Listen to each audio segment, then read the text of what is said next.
Hello my dear friends, दोस्तों कैसे हो आप सब। आई होप कि आप सब अच्छे होंगे गाइस।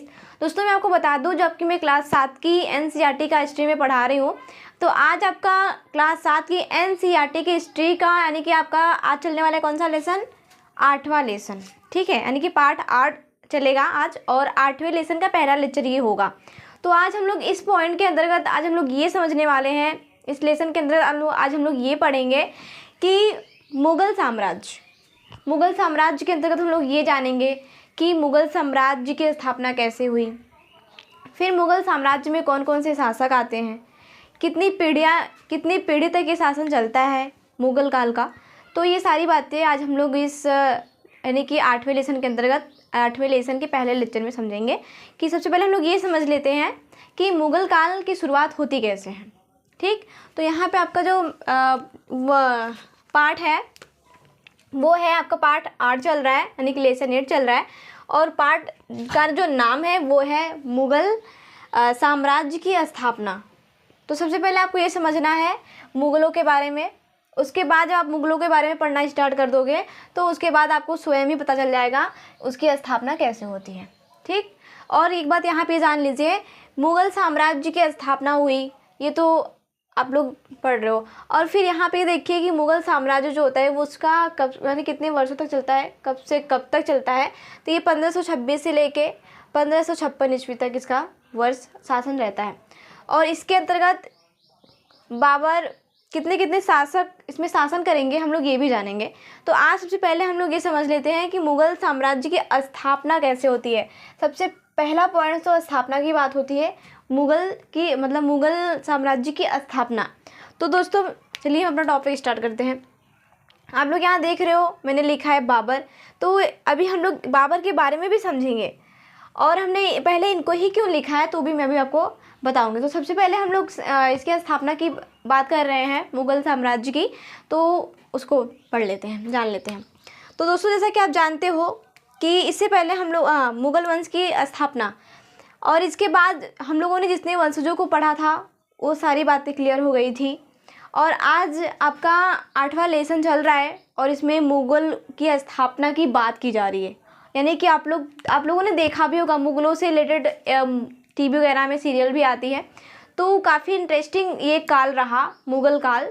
और इसमें जैसे कि बाबर, हुमायूं, अकबर, शाहजहां और जहांगीर, इन सब शासकों के बारे में हम लोग को पढ़ने का मौका मिलेगा इसी लेसन के अंतर्गत। तो हम लोग चलिए अपना टॉपिक स्टार्ट करते हैं। दोस्तों समझिए, तैमूर ने मध्य एशिया के क्षेत्र में एक विशाल साम्राज्य का क्या किया था, निर्माण किया था। कौन? तैमूर जो थे वो मध्य एशिया के एक विशाल क्षेत्र में क्या किए थे, विशाल साम्राज्य का निर्माण किए थे। तो समझते हैं, तैमूर ने मध्य एशिया के क्षेत्र में एक विशाल साम्राज्य का निर्माण 14वीं सदी में किया था। कौन सी सदी में? 14वीं सदी में किया था। किसने? तैमूर ने किया था एक विशाल साम्राज्य का निर्माण एशिया के मध्य में। ठीक, यानी कि मध्य एशिया में यहाँ पे बात हो रही है। फिर किंतु उसकी मृत्यु के पश्चात उसका साम्राज्य क्या हो गया, विघटित हो गया, यानी कि भंग हो गया, उसका पतन होने लगा। तो यहाँ पे जब उन्होंने अपने साम्राज्य मध्य एशिया में एक विशाल साम्राज्य का निर्माण किया तैमूर ने, फिर जब तैमूर की मृत्यु हो जाती है तो उसके साम्राज्य का क्या होता है, विघटन प्रारंभ हो जाता है। फिर क्या होता है देखिए, किंतु उसकी मृत्यु के पश्चात उसका साम्राज्य क्या हो जाता है, विघटित हो जाता है, और उसमें अनेक छोटी छोटी शक्तियों का क्या हो जाता है, उदय हो जाता है। यानी कि जब तैमूर ने अपने साम्राज्य का निर्माण किया, एक विशाल साम्राज्य का, मध्य एशिया में एक विशाल साम्राज्य का निर्माण किया, तो उसकी मृत्यु के बाद उसका जो साम्राज्य था वो क्या हो गया, वो तो विघटित होने लगा, और विघटित होते होते वो छोटे छोटे टुकड़ों में क्या हुआ, विभाजित हो गया। छोटे छोटे टुकड़ों में वो क्या हुआ, बट गया। फिर उसके बाद में क्या होता है, फिर छोटी छोटी शक्तियों का उदय होता है, और तैमूर वंशजों में बाबर भी एक होता है। यानी कि तैमूर ने ही तो मध्य एशिया में एक विशाल साम्राज्य का निर्माण किया था, और उसके मरते ही उसके साम्राज्य का विघटन होना प्रारंभ हो जाता है, और वो छोटे छोटे टुकड़ों में बढ़ जाता है। और उसी तैमूर में एक बाबर भी होता है, यानी कि उसी तैमूर शासकों में से एक बाबर भी होता है। तो यहाँ पे समझते हैं, तैमूर वंशजों में बाबर भी एक था जो मुग़ल साम्राज्य का क्या कहलाया, संस्थापक। तो यहाँ पे हम क्या पढ़ रहे हैं, हम तो यही पढ़ रहे हैं कि मुग़ल साम्राज्य की स्थापना। तो मुग़ल साम्राज्य की जो संस्थापक होते हैं, इसकी जो स्थापना होती है किसके ज़रिए होती है, वो बाबर के ज़रिए होती है। तो यहाँ पे मैंने आज पहले मुग़ल शासक के पहले शासकों के बारे में तो मैंने लिखा है, बाबर की बात मैंने यहाँ की है। तो यहाँ पे मैंने आपको क्या बताया, मैंने आपको यही बताया ना कि मुग़ल साम्राज्य की स्थापना। तो मुग़ल साम्राज्य की स्थापना किसने किया था, बाबर ने किया था। ठीक, मैंने आपको कहा तैमूर वंशजों में बाबर भी एक था जो मुग़ल साम्राज्य का संस्थापक बना। तो यहाँ पे मुग़ल साम्राज्य का शासक बना, तो इसका मतलब ये हुआ कि मुग़ल साम्राज्य की जो स्थापना होती है वो किसके द्वारा होती है, वो बाबर के द्वारा होता है। फिर इसके बाद अभी हम लोग पढ़ेंगे हुमायूं के बारे में, फिर उसके बाद अकबर के बारे में पढ़ेंगे। फिर अकबर के जो पुत्र होते हैं सलीम, जिसके बचपन जहांगीर होते हैं, जहांगीर के बचपन का नाम होता है सलीम। फिर उनके पुत्र का नाम होता है शाहजहां, जिन्होंने ताजमहल को बनवाया। फिर उसके बाद में औरंगजेब, फिर औरंगजेब के पुत्र। तो उसमें बहुत ही लंबे शासन चलते हैं, पीढ़ी की पीढ़ी ऐसे शासन। तो हम एक एक शासकों के बारे में जानेंगे, लेकिन आज जो मुग़ल साम्राज्य के संस्थापक हैं पहले शासक बाबर, उनकी आज चर्चा करने वाले हैं। तो दोस्तों यहाँ पे समझिए, बाबर का पैतृक राज्य जो था वो फरगना था, यानी कि बाबर का जो पैतृक राज्य था जहाँ पे उसके पिताजी निवास करते थे वो फरगना था। ठीक है, वो फरगना था। मध्य एशिया के उज़्बेक शासकों ने लंबे समय के बाद बाबर को फरगना से निकाल दिया था। वहाँ के जो शासक थे उन्होंने बाबर को मतलब उनके निवास स्थान से क्या किया था, निकाल दिया था। बाबर ने 1504 ईस्वी में काबुल का राज्य जीत लिया और कुछ समय बाद गंधार और समरकंद विजय में भी सफल हुआ। हालांकि ये दोनों ही विजय सिद्ध हुई। तत्पश्चात बाबर ने दक्षिण पूर्व की ओर क्या किया, भारत की ओर, यानी कि दक्षिण पश्चिम की ओर समझते हो, मतलब दक्षिण पूर्व की ओर, यानी कि भारत की ओर बाबर ने अपना कदम क्या किया, बाबर ने अपना कदम बढ़ाया। किधर, भारत की ओर। ठीक है दोस्तों, तो यहाँ पे अब हम लोग ये समझ लेते हैं। अभी तो हम लोग सिर्फ इतना बात को समझे कि मुग़ल काल की स्थापना होती कैसे है। तो जैसे कि मैंने आपको बताया कि जो तैमूर शासकों में जो तैमूर थे उन्होंने मध्य एशिया में विशाल साम्राज्य की नींव डाली थी, यानी विशाल साम्राज्य का निर्माण किया था। और फिर जैसे उनकी मृत्यु हो जाती है तैमूर की, वैसे ही उनके विशाल साम्राज्य की क्या होता है, विघटन हो जाता है और वो छोटे छोटे टुकड़ों में बढ़ जाता है। और उसी यानी कि छोटी छोटी शक्तियों का उदय होता है। और उन्हीं छोटी छोटी शक्तियों में से एक बाबर भी होता है। तो बाबर ही कहलाया क्या, मुग़ल साम्राज्य की मतलब इसके संस्थापक इन्हें कहा गया, किसी बाबर को। इतना तो क्लियर हुआ। अब हम लोग समझ लेते हैं बाबर के बारे में। ठीक, तो यहाँ पे बाबर को मैंने क्यों लिखा, तो बाबर जो थे ये मुग़ल साम्राज्य के क्या थे, ये पहले क्या थे, पहले शासक थे। ठीक है, पहले शासक थे। कौन, ये बाबर। तो हम लोग इनकी बात कर रहे हैं। तो अब आपको कोई डाउट नहीं लेना चाहिए। तो मैंने आपको बता दिया कि मुग़ल साम्राज्य की स्थापना जो हुआ था वो किसने किया था, वो बाबर के द्वारा की गई थी। तो उसके पहले शासक थे बाबर। तो आज हम लोग बाबर के बारे में पढ़ने वाले हैं। अब यहाँ पे ये समझ लीजिए कि मैंने यहाँ बाबर तो लिखा, अब यहाँ पे बाबर का जो शासनकाल रहा वो कब से कब तक रहा। तो बाबर का जो शासनकाल रहा वो 1526 से लेके और 1530 ईस्वी तक। तो यानी कि 4 वर्षों तक बाबर ने क्या किया, शासन किया। ठीक, 4 वर्षों तक, ईस्वी तक। आगे चलते हैं। फिर यहाँ पे कुछ पॉइंट मैंने लिखा है बाबर से रिलेटेड। तो यहाँ पे क्या है समझ लेते हैं। बाबर में मुग़ल सत्ता का संस्थापक बाबर था, यानी कि भारत में मुग़ल सत्ता का जो संस्थापक माना जाता है।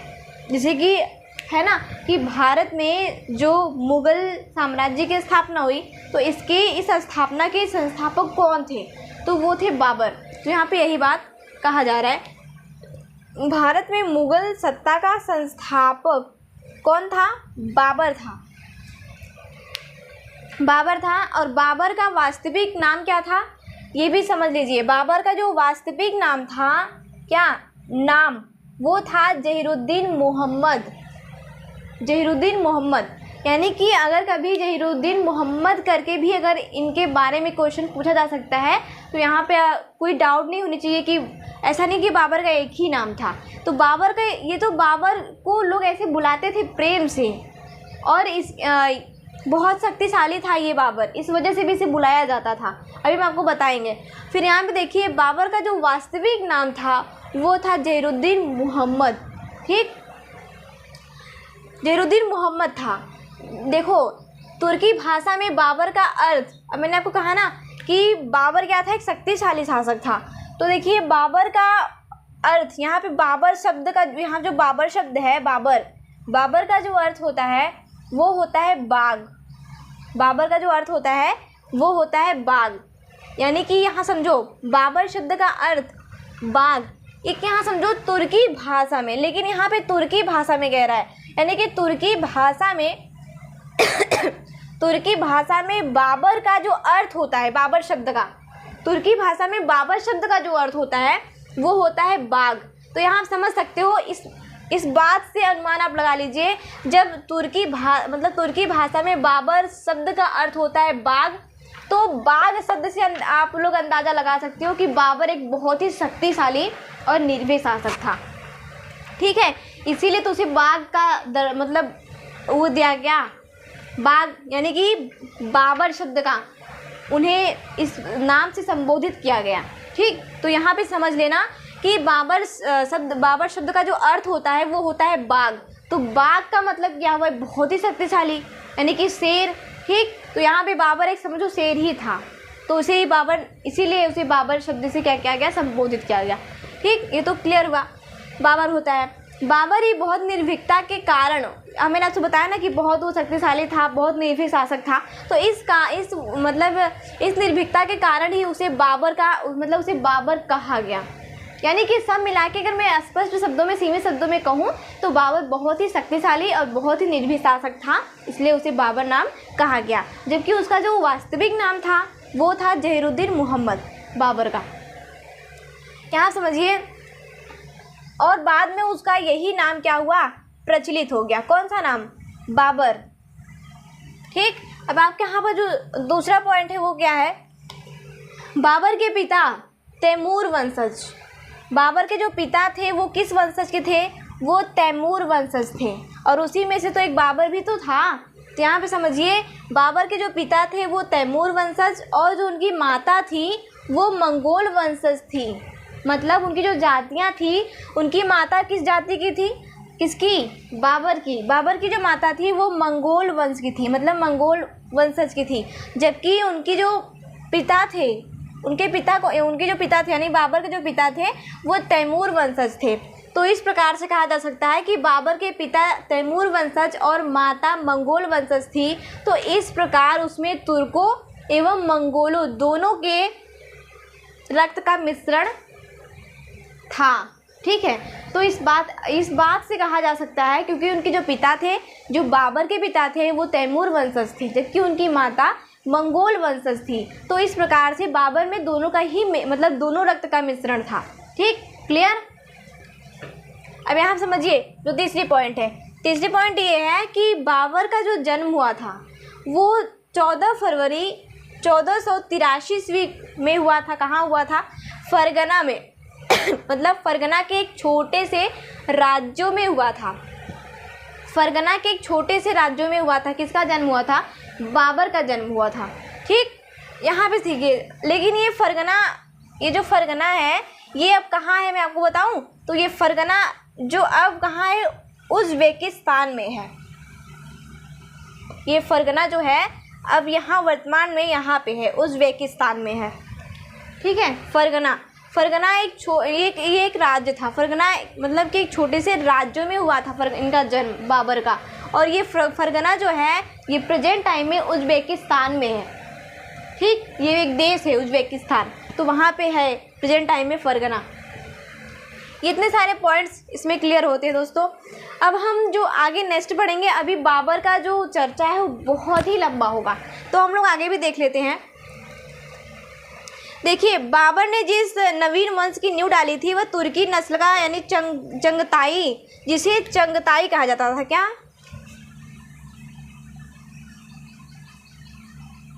चंगताई। ये चंगताई क्या है समझिए, ये चंगताई जो था ये एक वंश था। क्या? चंगताई। ये एक वंश था और इस वंश की जो नींव रखी बाबर ने रखी। तो यहाँ पे क्या कह रहा है कि बाबर ने जिस नवीन वंश की नींव डाली वह तुर्की नस्ल का चंगताई वंश था यही, परंतु आमतौर पर उसे मुगल वंश पुकारा गया। तो यहाँ पे चंगताई वंश को ही, यहाँ पे समझिए, चंगताई वंश को ही क्या कहा गया? मुगल। चंगताई वंश को ही क्या कहा गया? मुगल वंश।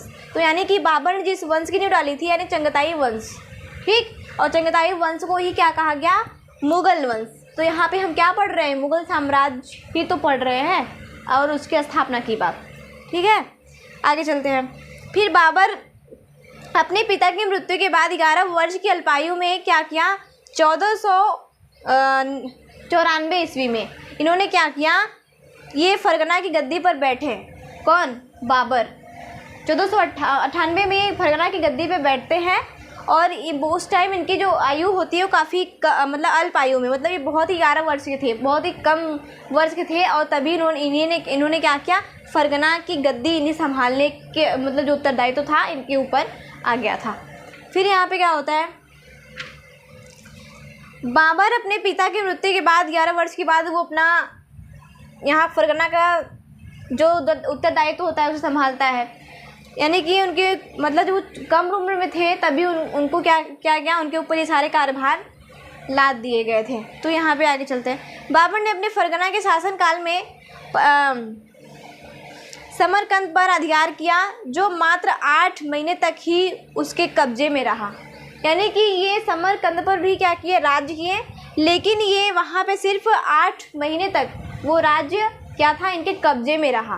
तो दोस्तों यहाँ पे ये देखिए, यहाँ पे जो मैं बाबर को मतलब मुगल साम्राज्य की स्थापना की बात मैंने किया तो इसके साम्राज्य में सबसे पहले बाबर आते हैं। तो बाबर के बारे में आज मैंने यहाँ जितने मेरे 3 पॉइंट मैंने लिखा था तो मैंने आपको पढ़ाया। तो अभी बाबर के बारे में बहुत सारे पॉइंट्स हैं तो मैं उसे थोड़ा थोड़ा करके मैं आपको समझाऊंगी।